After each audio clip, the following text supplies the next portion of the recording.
Yes. They publish fine. They don't. There's no offense. Guys, what is celebrate when you make a picture?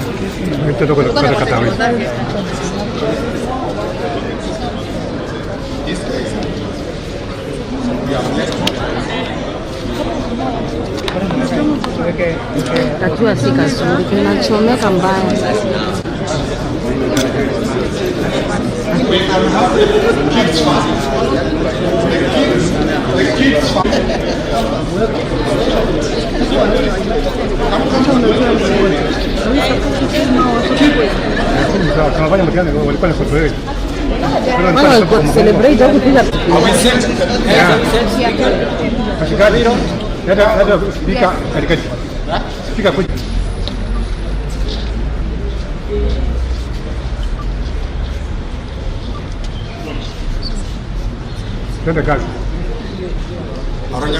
We are ready. What we have today is a momentous situation in the country where young children below the ages of 18 through their parents have gone to school to challenge Kenya National Examination Council in terms of the irregularities in their exams. The children are here. They will tell us the type of preparation they did for their exams, what they expected, and what has come out, and the impact it is going to cause, or it has caused, to thousands and thousands of young Standard 8 kids who did their exam. After that, we'll hear what the parents are undergoing. Then the lawyers will explain how we have gone to court and the outcomes of those cases. A pupil at, my name is Nanyukuri, a pupil at Kcpe International Schools. I just finished my Kcpe the other day, and the results were not as pleasing as to what we expected. We had prepared so hard. We used to wake up very early in the morning to go to class. Our teachers who came from miles away to come and teach us were not left behind. They used to come, they prepared us enough, and we were ready. We were sure that we were going to pass the examination. When the results came, we were very much disappointed to what we saw, because it was not what we had expected to get, each and every one of us. Every single student out here who had their results messed up is at the moment depressed. They're devastated. They don't know what to do. They are at home. Some don't want to leave their bedrooms because of the things that happened to them. The results are we can confirm that the results are rigged according to how we used to perform at school. We did multiple exams, which the school has in the portal, and if you check our performance in the internal exams and compare them to the results that we got from our Kcpe examination, we are very much sure that that is not what we expected to get. We performed we performed highly, and it's not what came with our results. Yeah. My name is Natalie Chelagat Koech from Kcpe International School, Maine. And I would like to ask the government, are you taxing our marks or what? Because if the ballot papers can be recounted, why not our marks? I repeat, if the ballot papers can be counted, why not our marks?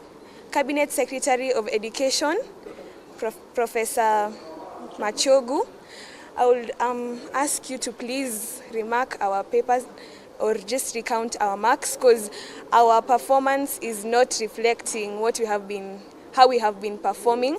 We have done a lot of external exams, like we have been at the top 3, we have been performing really well. Then we had very high expectations for our Kcpe exam. We did it knowing that we would actually prosper until our marks came. Like, it is so not what we expected as a school and as a nation. I am sure that's not what we expected. And I would like our much loved President, Dr. William RUTO, to see us through. Yeah, thank you.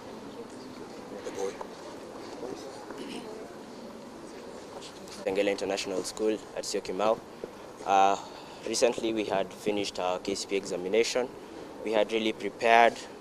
Our teachers sacrificed their time to come and teach us to just right now on that Thursday when I opened that portal, entered my index number, I did not expect what I saw. And please, for the government, I just ask them to just check the papers again, please.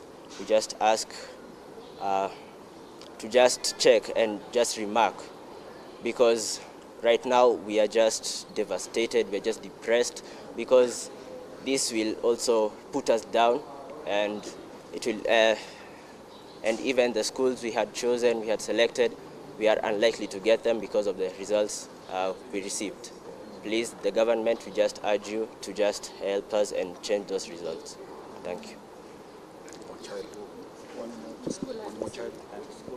For the state, we are here today on a matter of grave concern, representing the parents of Kitengela International Schools. My name is Engineer Paul Kioko, and we are coming before you to come and just give you our perspective about our kids who have just spoken, that we were expecting very high marks as per the training that they have undergone, because the kids do not have an academic or knowledge gaps according to the way they have been trained. Now, we have a lot of evidence which our lawyer will be able to probably share. The mutilation and the adulteration of the Kcpe exam results for our pupils and the kids of this country is very worrying, because these are the future leaders. The seeds we are planting cannot actually be gainsaid. It's only that we do not want to really bring everybody into disrepute. The good work that has been done by the ministry, I think Kenya National Examination Council heads must roll, and we can get a replacement if the administration is not in a position to give the correct marks. If they are not able to discharge their duties, we will ask the PS, we will ask the good president, and we will ask the entire administration that we get the right people. Our parents are aggrieved by all this, and you can hear from the students that some of them have been educated through a lot of difficulties. This country is one country which is very interesting, but we cannot joke with the lives of kids, pupils, whom we are expecting in the coming years will be leading this country. So what we are doing is counterproductive. We do not know who this will affect in the future if the students remember that at some point they were really downtrodden, and whatever happened is very unfortunate. We are going to give opportunity to some parents also to give their perspectives on this. Thank you very much. My name is George Omuga, a parents representative in Kitengela International School. We have invested as parents to give our children the best education that we can, because of the value we attach to education. It's not that we have excess money to take our children to private schools. We do this to give them the best that we can offer. We have invested our finances, our emotions, everything to make sure that our children get the best.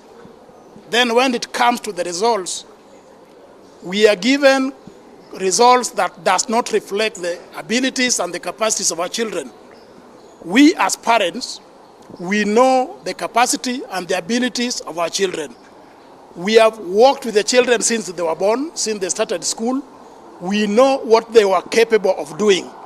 They have done so many exams, we have the results, and it is puzzling to realize that somebody somewhere in Knec can wake up one day and decide to mess up and sacrifice the future of our children. So we are here not because we love coming to court, but we are here to defend our children. They are minors, we have to stand with them as their parents, and we are willing to cooperate with all agencies of government to ensure that truth is unearthed and justice is served to our children. So we pray that the court will listen to the submission of our counsel, and we believe that we'll be given a fair hearing, because there is no favor that we want from Knec. There is no favor we want from any government agency. We only want the truth and nothing else but the truth. Thank you. There who are actually grieving over the results of our students. Our children have suffered. They have worked so hard. We have woken up every morning taking care of these children, making sure that they bring out the best in them.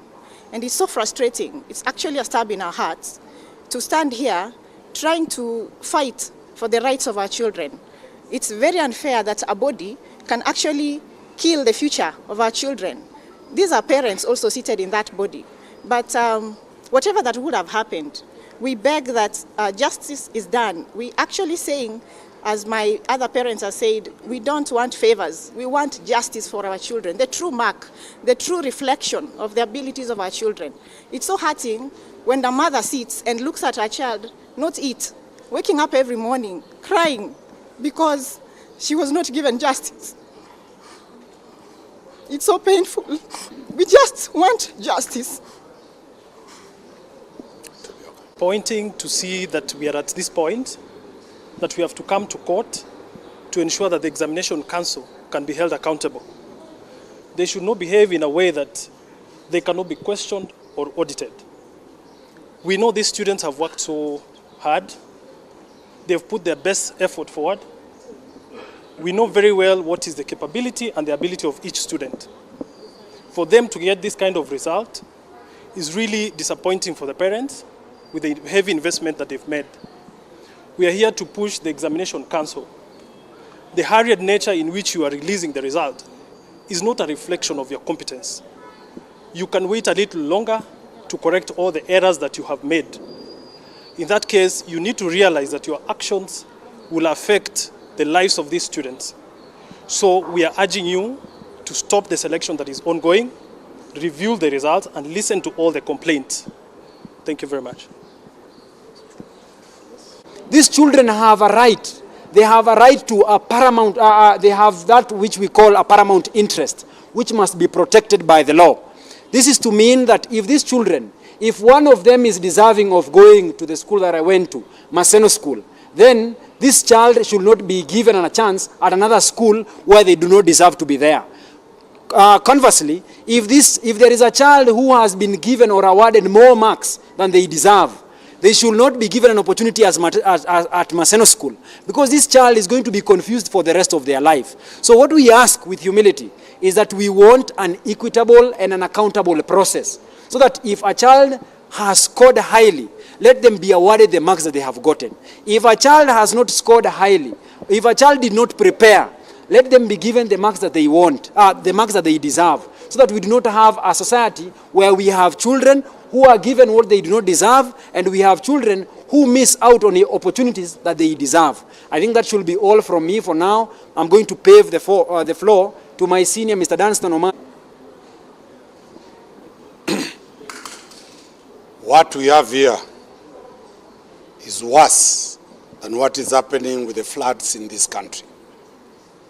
It is a situation that is death to vulnerable kids who are in the formative stages of their lives. It is a horrid calamity. We can take it just like the First and Second World War. Because when an attack is an attack on vulnerable children who are defenseless, who cannot raise a voice, then that country has lost its moral compass. The results were announced. The law of Kenya National Examination Council provides that if dissatisfied in rule number 27, one can apply or an appeal for review.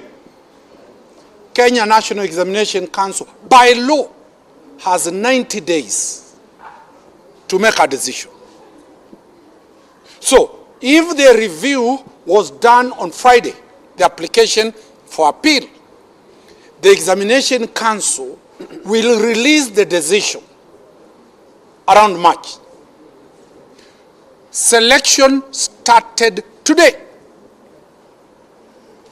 These kids will not be among the students who are being considered to be placed on national schools, on schools of their choice. The selection will end. The launch will be done next week. Students are expected to report to schools of their choice the first week of January. Thousands will be outside without that decision. That is the basis of Article 27, that these children will be discriminated. The decision by the minister completely negates the principles of Article 47 of a fair administrative action. And that is why the two schools instructed us, we have gone to court to stop the selection. Out of curiosity, government decisions are done by circulars. The CS has not given a circular that the selection has started. You look for it, the fourth estate, there's no circular. But selection starts today by virtue of the media presser he gave. How can you deal with this question? A young girl here, my daughter, has asked the president, in balloting, in elections, the law provides that any dispute must be resolved conclusively before the date of the ballot. That is why the presidential petition, whoever is declared must wait for 14 days to allow the Supreme Court to decide. Where on earth do we have children now being told they cannot be in the ballot for schools until 90 days? We've gone to court to declare that provision of Section 27 unconstitutional, illegal, and aimed to make the operations of Knec opaque, not transparent as per Article 10 of the Constitution.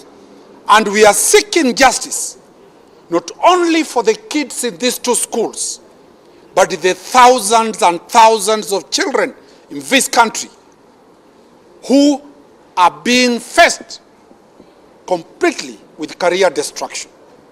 The second issue that we have taken to court is that for the first time, we have produced their in-house examination results for these kids from Standard 5. What their exam results were.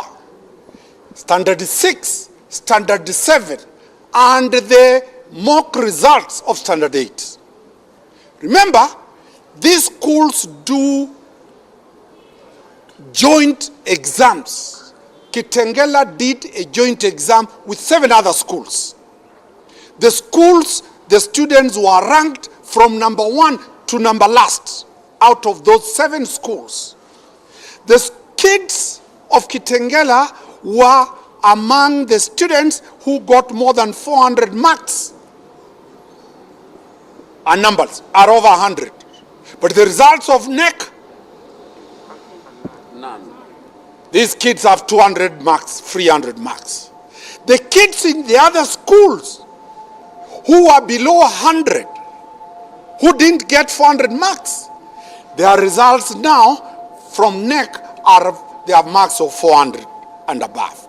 That contradiction, that is what we are raising, that we have for the first time presented evidence for the courts to see. The second area that we have taken, we have picked number of students who are in these schools, who left, and we have provided the marks they had before they left, and the final mark that they have gotten now under Knec. Those kids have done tremendously well. Where did the Kenya National Examination Council cook these results from? That is the question we are posing to the people in government. Is Knec ripe for dissolution? First question comes this way. The results are announced. Students never enrolled for certain subjects. They are given now, the students who registered for sign language are given marks for Kiswahili. Students who enroll for Kiswahili are being given marks for sign language.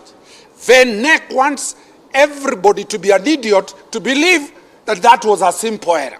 They have admitted themselves in their press statement that there were irregularities. There were errors. If the errors were done, why can't they correct these errors before the selection? The second error is clear. A school has more than 50 students. In one subject, all of them score 75. An explanation that it was multiple choice was one student can be blind not to see that multiple choice.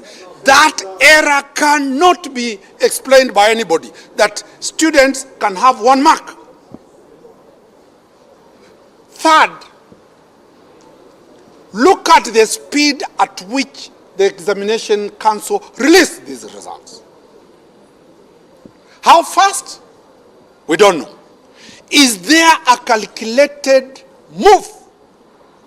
Because almost all the good performing schools previously have been given a problem to carry. Are we dealing with the examination politically?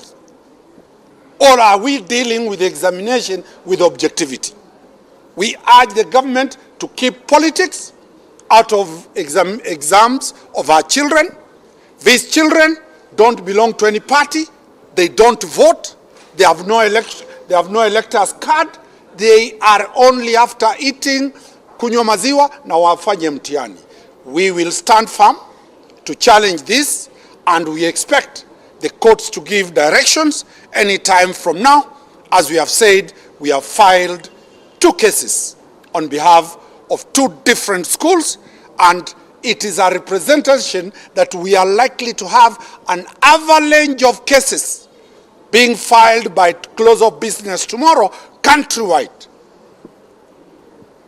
Is there any more disaster that the country is facing bigger than COVID? This is bigger than COVID. And we urge all relevant arms of government to deal with. Lastly, we have also sued the Inspector General of Police. We have also sued the Director of Criminal Investigation, because Kenya National Examination Headquarters to us is a crime zone. It is a scene of crime. People must be investigated, culprits arrested, culprits charged, for the justice of these children to be there. So we hope that the DCI and the EACC will move with speed to get those people who want to destroy the future of this nation. Thank you very much.